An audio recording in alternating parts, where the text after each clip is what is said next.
오늘은 창세기 1장 26절 27절 말씀으로 나는 누구인가? 라는 제목으로 말씀을 나누도록 하겠습니다. 주님께서 부활하심으로 우리의 구원을 완성시켜 주셨습니다. 그런데 그 부활하신 주님께서 여전히 죄로 인해 힘들어하고 있는 저와 여러분의 내면 안으로 들어와 주셨다는 사실은 참 놀라운 일이지 않습니까? 변함없는 사랑, 얼마나 감사한 일입니까? 변함없는 사랑, 얼마나 감사한 일입니까? 부활하신 그 영광스러운 주님이 내 안에 들어와 계신다라는 것을 믿게 될 때에 우리 삶은 더욱 거룩을 향해 나아가게 될 것이고 양적으로, 질적으로 더 풍성해져 가게 될 것입니다. 날 위해 십자가에 죽으셨다가 부활하셔서 내 안에 들어오시고 나의 삶을 인도해 주신다는 것을 믿고 있는데 자신의 삶을 소중히 여기지 않을 사람이 어디 있겠습니까? 여러분도 부활하신 주님이 여러분 안에 들어와 계심을 믿고 계시죠? 이 예배를 들은 여러분의 눈빛을 보게 되면 알 수 있을 것 같습니다. 부활하신 주님과 동행하는 삶은 어느 한순간도 귀하지 않는 것이 없다라는 것입니다. 여러분 자신도 귀하고 여러분에게 흐르고 있는 시간도 귀하고 여러분 곁에 있는 형제 자매들도 귀한 존재인 것입니다. 그리고 주님이 다시 오실 때면 저와 여러분도 부활하게 된다는 것이죠. 신령한 몸으로, 영광스러운 몸으로, 강건한 몸으로 부활하게 됩니다. 이것은 신자에게서 소망 중에 하나인 것입니다. 그리고 주님은 우리를 위해 온전한 상을 준비해 두고 계신다라는 것이죠. 그러니 이 부활의 신앙을 가지게 되게 되면 그리스도와 함께 고난도 기쁨으로 받아들일 수가 있고 인내할 수 있는 힘도 생기는 것입니다. 그리고 더 좋은 부활을 사모하며 이 땅에서 선한 일에 더욱 열심을 내는 삶을 살아가게 될 것입니다. 오늘도 이 부활의 신앙을 확실히 붙들고 하나님이 기뻐하시는 예배, 주님과 성공적으로 교통하면서 하나님께 온전히 올려지는 그런 시간이 되기를 바랍니다. 오늘 본문에는 인간을 창조하실 때 어떻게 창조하셨는지에 대해서 말씀하고 있는데 하나님의 형상을 따라 하나님의 모양대로 사람을 만드셨다라고 하고 있습니다. 하나님의 자기 형상대로 사람을 창조하시되 남자와 여자를 창조하셨다라고 말씀하고 있습니다. 이 말씀을 통해서 묵상하고자 하는 말씀의 주제는 나는 누구인가입니다. 여러분은 누구이십니까? 누구에 의해서 지음 받았습니까? 하나님에 의해서 지음을 받은 존재이죠. 그런데 그 하나님이 얼마나 귀한 분이십니까? 천지를 창조하신 분이시죠. 거룩하신 분이십니다. 사랑의 하나님이십니다. 자비의 하나님, 은혜의 하나님이십니다. 우리를 사랑하시되 아들까지 죽게 하신 분이시죠. 한번 사랑하시면은 끝까지 사랑하시는 분이십니다. 이러한 하나님께서 인간을 책임지고 지으셨다라는 거예요. 그러므로 여러분은 어떤 존재이십니까? 이란 하나님으로부터 온 존재. 여러분은 귀하신 하나님으로부터 왔고 그 하나님께서 여러분을 사랑하시기 때문에 여러분은 귀하고 고귀한 가치를 지닌 존재다라는 것입니다. 아무리 작은 소자라 하더라도 하나님 안에 있다면은 그는 귀한 가치를 지니고 있는 존재가 되는 것입니다. 이 산 옆에 있는 분들을 향해서 당신은 귀하신 분이십니다. 같이 마음을 다해서 한번 선포해 주십시다. 시작.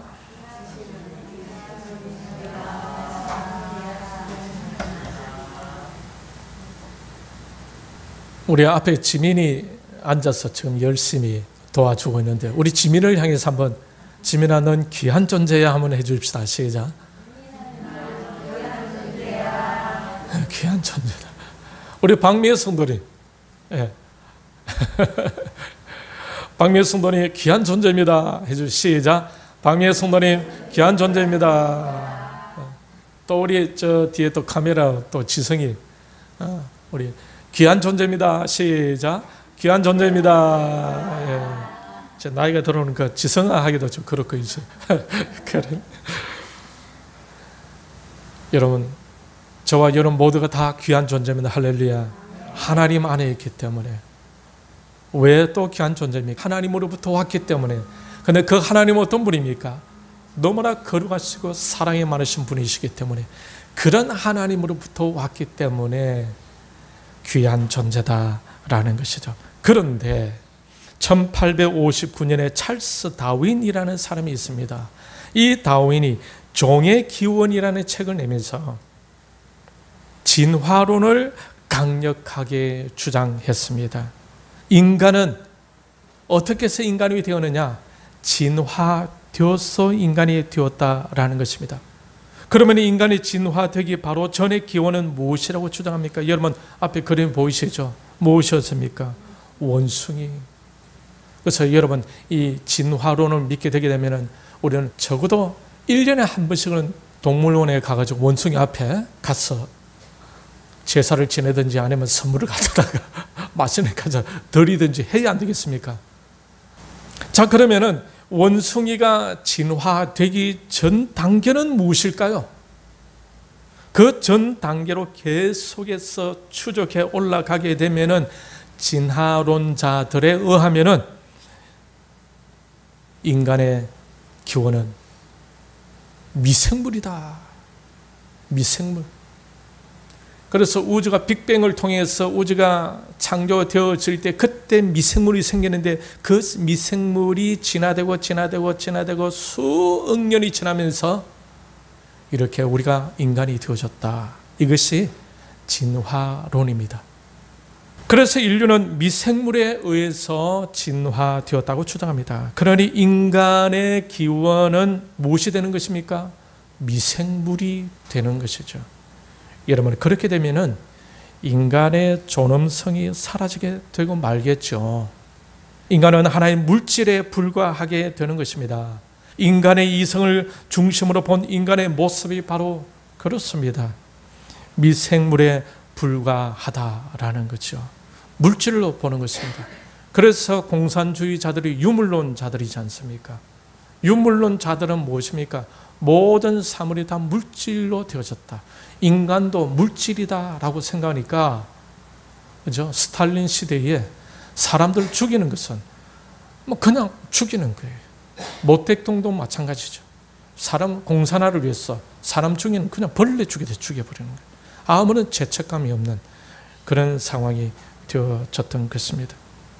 이러한 생각 위에 현대 사상의 옷을 입히게 되게 되면 내세가 없는 삶, 아주 현실 중심에 근거한 삶, 현실과 타협하면서 살아가는 그런 삶이 되고 마는 것입니다.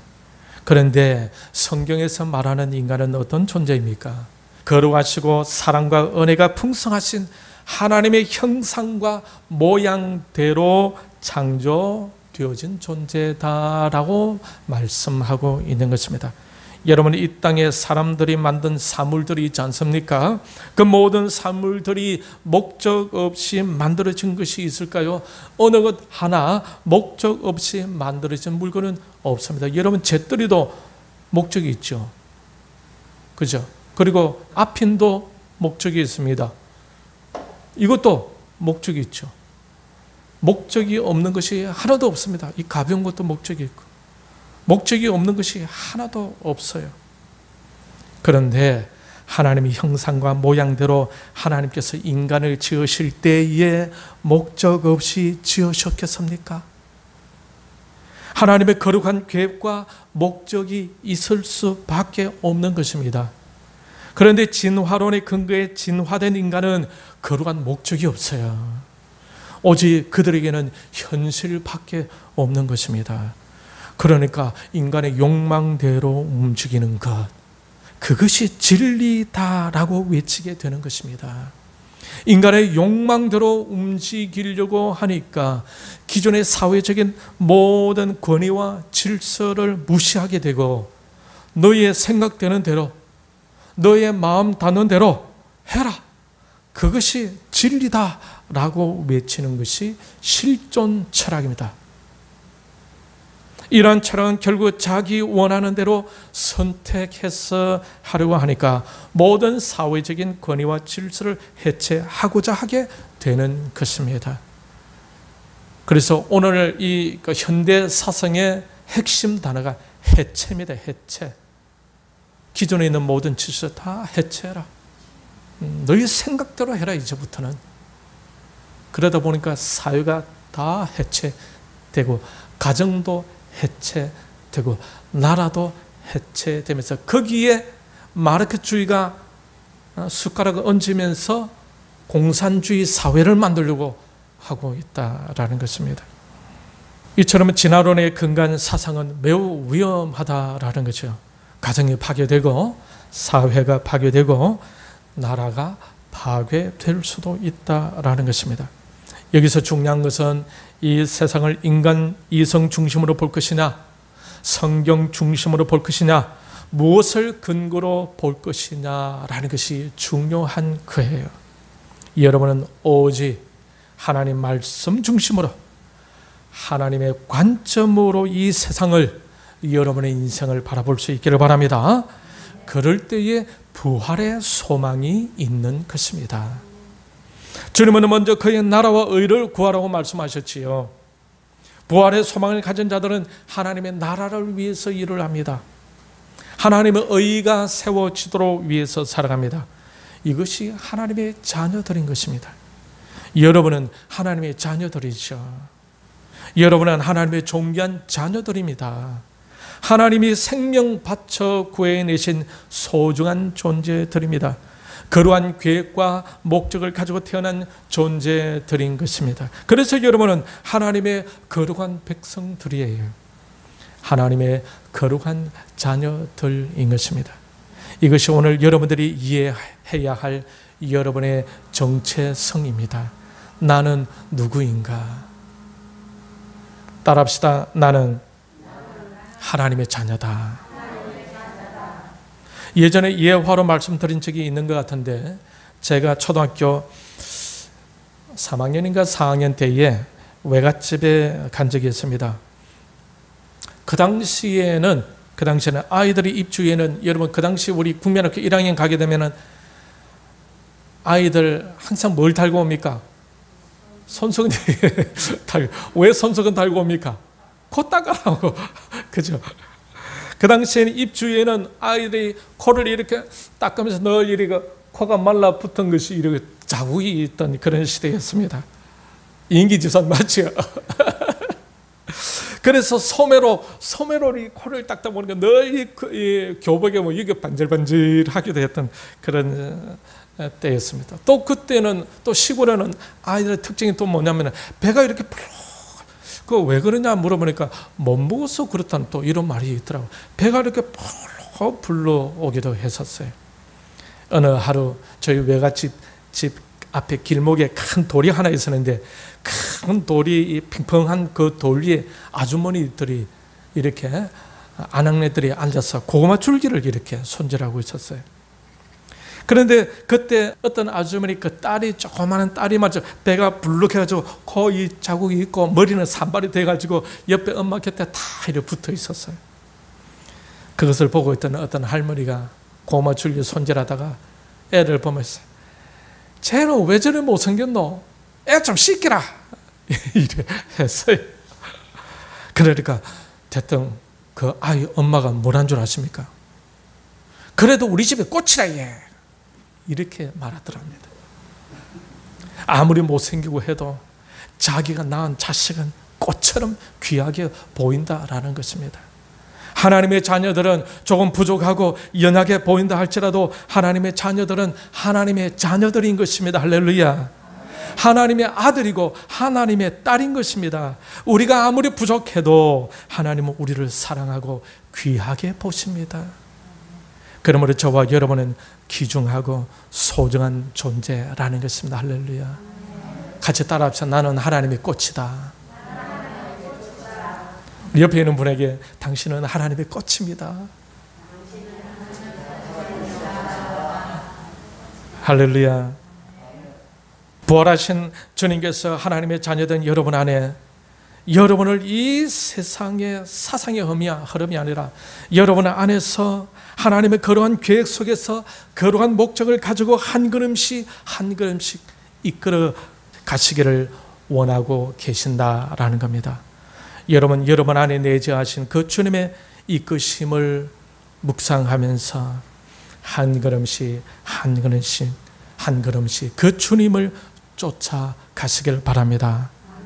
하나님께서 인간을 창조하실 때에 하나님의 형상으로 지으셨다고 하셨어요. 하나님의 형상으로 지으셨다면 하나님의 이미지와 비슷하다는 뜻이 아니겠습니까? 하나님과 닮게 창조하셨다라는 것입니다. 왜 우리가 하나님을 닮게 창조되어졌을까요? 하나님의 자녀이기 때문에 그렇습니다. 여기서 우리는 이 관계성에 대해 초점을 맞출 수 있어야 할 것입니다. 창세기 5장 3절을 보게 되면 형상이라는 말이 나오는데 같이 한번 읽도록 하겠습니다. 시작. 아담은 130세에 자기의 모양 곧 자기의 형상과 같은 아들을 낳아 이름을 셋이라 하였고.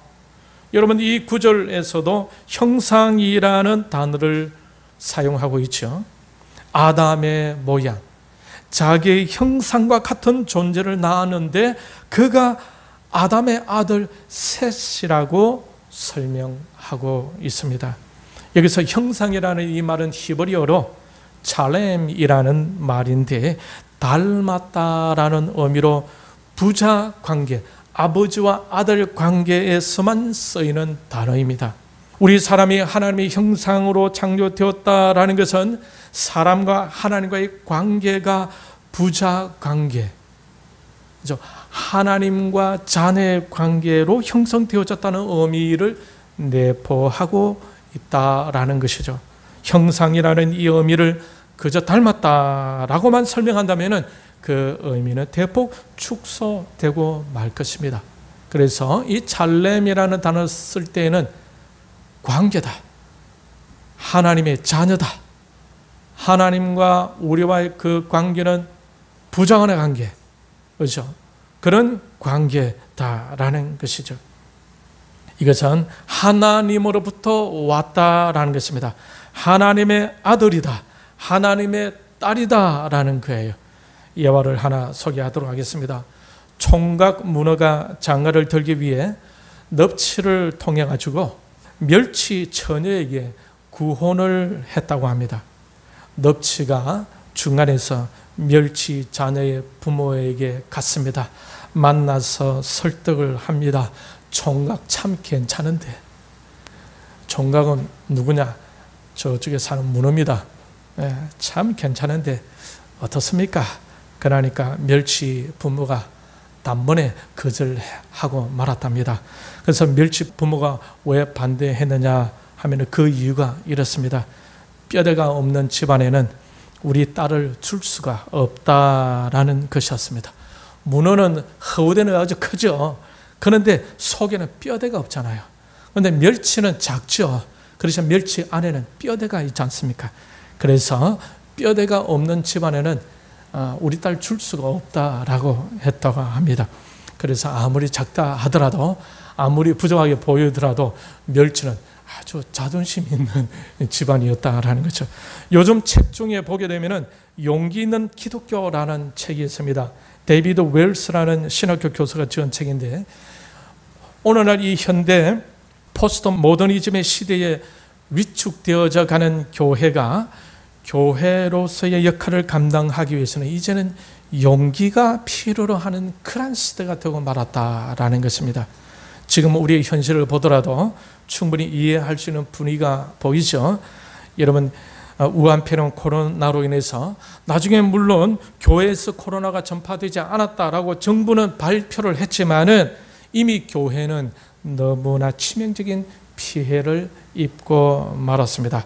그래서 전도하는 것도 너무나 힘든 상황에 처해 있는 것입니다. 정말로 교회가 교회로서의 역할을 하기 위해서는 이제는 용기가 필요한 시대가 된 것입니다. 그렇지만 부활하신 주님의 내 안에 들어와 계신다는 것, 그 주님께서 우리 개인의 삶을 이끌어 가고자 하신다는 것을 결코 잊어서는 안 될 것입니다. 세상 사람들은 우리를 부족하게 여긴다 할지라도, 세상 사람들은 우리를 손가락질한다 하더라도, 그러나 우리는 부활하신 예수님의 내 안에서 나를 이끌고 계시는 뼈대에 있는 그리스도인이라는 사실을 여러분 꼭 기억하시기를 바랍니다. 우리의 삶을 통해 하나님의 그 위대하심이 나의 삶에 함께해 오셨음을 증거하는 삶이 되어야 할 것입니다. 그러므로 우리는 이 신앙 고백적인 삶으로 인내하면서 계속해서 하나님의 임재를 사모하며 나아가야 하고, 그리고 부활하신 예수 그리스도께서 나를 이끌어 가시며 하나님의 뜻 가운데로 나를 이끌어 가신다는 것을 생각하고, 그 부활하신 주님이 이끄심이 어떤 것인지를 늘 묵상하면서 그것에 굴복하고 그것에 순종해서 나아갈 때에 하나님의 그러한 계획과 하나님의 그러한 목적이 이루어진다는 사실을 여러분 꼭 기억하시고, 내 안에 계신 예수 그리스도를, 그분을 따라 움직여가는 여러분 되시기를 바랍니다. 여러분의 지금 그 형상은 누구의 형상입니까? 여러분의 그 형상은 윗대의 아버지, 부모님의 형상이 아니겠습니까? 그리고 여러분의 그 형상은 또 누구입니까? 여러분의 자녀가 여러분의 형상이겠지요. 이처럼 사람이 하나님의 형상으로 창조되어졌다는 것은 하나님을 닮은 하나님의 자녀로 창조되었음을 꼭 기억해야 합니다. 하나님께서 우리의 삶을 창조하신 목적은 에덴 동산을 그저 관리할 일꾼으로 창조하신 것이 아니다라는 것입니다. 하나님은 하나님의 자신과 하나님이 가지신 모든 것을 함께 공유할 수 있는 그런 자녀로 창조하셨다라는 거예요. 우리는 이것을 결코 잊어서는 안 됩니다. 자신의 정체성을 분명히 할 수 있어야 합니다. 자신이 하나님의 자녀이라는 것에 대한 분명한 인식이 필요합니다. 이 정체성을 확신하지 못하게 되면 혼란에 빠지게 되겠죠. 미래에 대한 불안에 빠집니다. 불안에 빠지게 되면 걱정이 앞서게 되고, 객관적이고 합리적인 믿음의 선택을 하기가 쉽지 않고, 하나님의 거룩함에 대한 초점을 놓쳐버리기 쉬우면서 결국 내 안에서 이끌어가고자 하는 육신의 생각대로 움직이게 되니까 그것이 죄가 되어지게 되고, 그렇게 되면 하나님께 나올 때 하나님을 피하게 되어지게 되고, 하나님의 말씀을 거부하게 되어지고, 왜? 찔리니까, 불편하니까. 그러면서 하나님과의 관계가 조금씩 멀어지면서 무늬만 그리스도인이 되게 된다라는 거예요. 예수 그리스도와 인격적인 교제가 없는, 그냥 그리스도인이면서 그냥 세상 사람들처럼 살아가게 되는데, 이러한 사람을 성경에서는 뭐랍니까? 육신적인 사람이라 라고 말씀하고, 육에 속한 사람이다 라고 말씀하고 있는 것입니다. 하나님의 그런 초점을 놓쳐버리게 되니까 하나님 자녀의 권세도 잃어버리게 되겠죠. 하나님의 권세를 잃어버리게 되니까 자기 힘으로 신앙생활을 하게 되니 이 육신에 속한 사람이 된다라는 거예요. 사람의 욕구에는 중요감이라는 것이 있습니다. 이 중요감을 느끼게 될 때 안정감이 생기게 되고 여유가 생기면서 평안 중에 행할 수가 있습니다. 그런데 이 세상에서는 우리 자신이 만족할 만큼 중요감을 느끼게 해 줄 것은 없다라는 것입니다. 믿는 도끼에 발등 찍힌다는 말이 있지 않습니까? 사람들이 사람들을 왜 믿겠습니까? 자신에게 신뢰감을 주고 관심을 주면서 그 사람에게서 자신이 중요하다는 것을 느끼게 되니까 믿어주는 것이 아니겠습니까? 그런데 왜 믿는 도끼에 발등 찍힌다는 말이 있겠어요? 그래도 조심해라는 것이죠.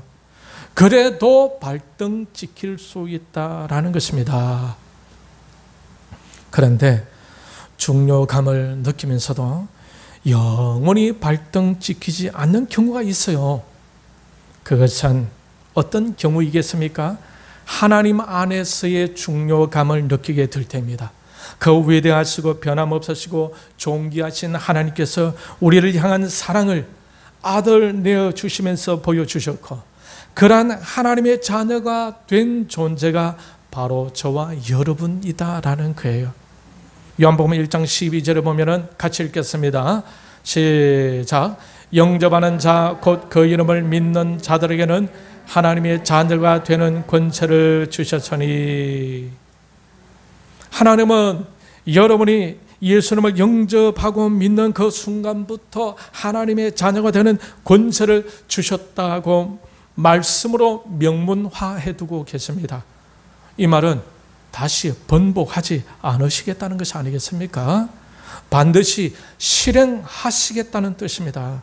그러므로 예수님을 믿는 순간 여러분은 하나님의 자녀가 되었다라는 것입니다. 하나님과의 관계가 확실히 이루어졌다라는 거예요. 여러분을 위해 아들 주셨던 그 사랑의 하나님께서 여러분을 그때부터 이끌어 오고 계시고 앞으로도 이끌어 주신다라는 것입니다. 이것을 믿고 주님께 맡기고 주님을 잘 따라갈 수 있어야 하겠죠. 여러분이 중요하지 않으셨다면 아들을 주셨겠습니까? 여러분이 중요하지 않았다면 주님이 스스로 십자가에 왜 달리셨겠습니까? 하나님 안에서의 중요감을 확신하지 못한다면 여러분이 지금 불안 가운데 살고 있을지도 모릅니다. 여러분 자신을 지키기 위해서 온 힘을 다하여 신경 쓰시느라고 아마 지금쯤 피곤에 쌓여 있을 수도 있겠죠. 그러다 보니까 혈액순환이 잘 되지 못하여 이곳저곳 병이 생기겠죠. 모든 병의 근원은 무엇이라고 합니까? 마음이라고 하지 않습니까? 육신의 힘으로 신앙생활을 하게 되면 하나님이 주시는 은혜와 평강을 누릴 수가 없어요. 이 말은 복음의 진리 안에서 자신의 중요감을 누리지 못하고 있다라는 것을 말하는 것입니다. 많은 사람들은 자신이 가진 물질과 자신이 가진 지식과 자신이 가진 권력으로 자신의 가치를 매기려고 합니다. 그렇기 때문에 사람들은 돈을 모으려고 하고 많이 배우려고 하고 권력을 가지려고 하는 것입니다.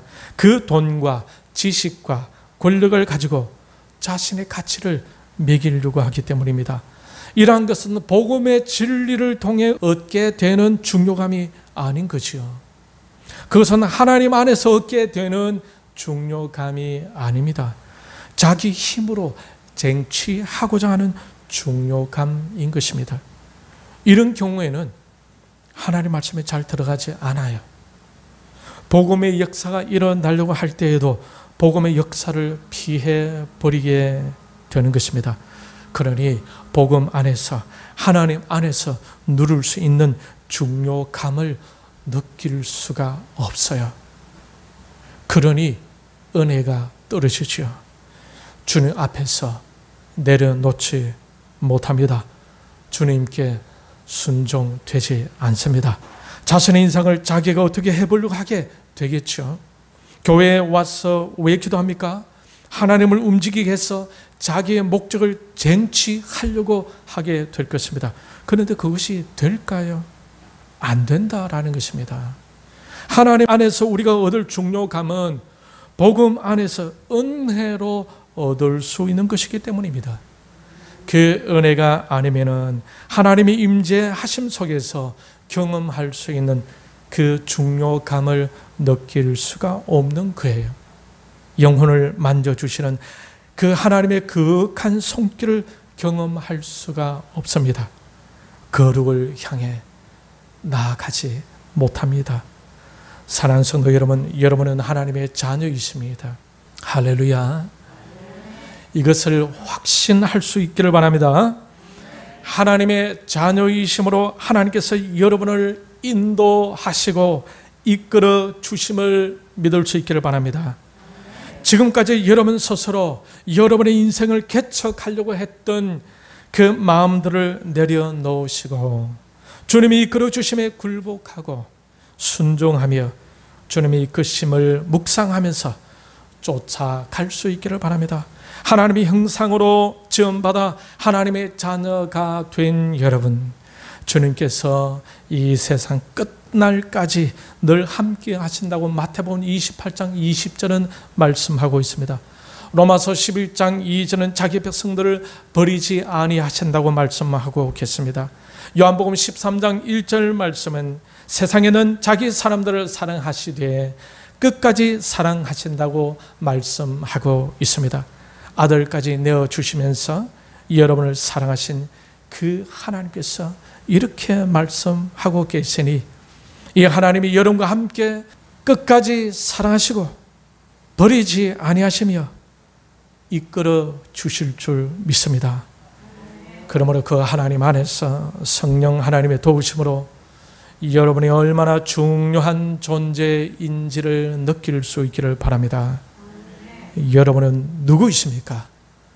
여러분은 하나님의 자녀이십니다. 한 번 더 하겠습니다. 나는 하나님의 자녀이다.